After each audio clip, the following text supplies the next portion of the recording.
Who is your favorite big man to build around here? Like, which dude would you start at center?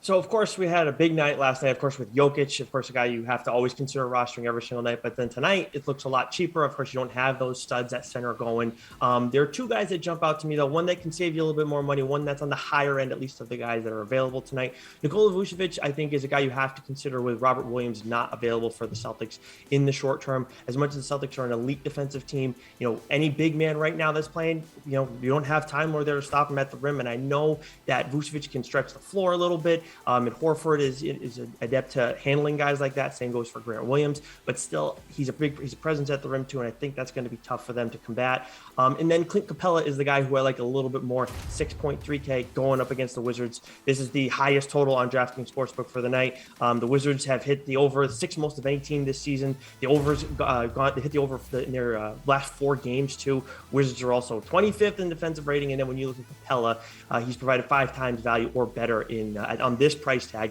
in 5 of his last 6 games. Pratt, who do you like at the 5?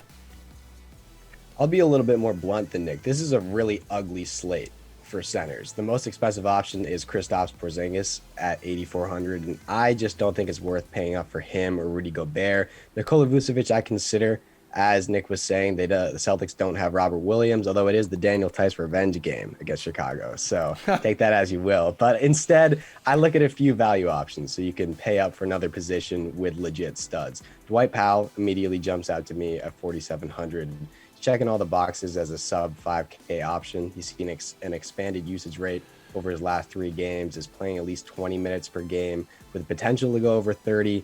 It is coming off a huge 42.3 fantasy point performance in which he racked up 22 points and 13 boards.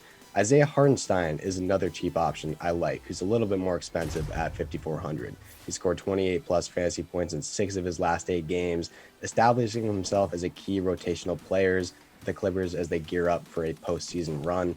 He's played 22 or more minutes in 7 of his last 8, is really efficient, and does a lot of damage on the glass. I think throwing one of those 2 options in your lineup is a good idea.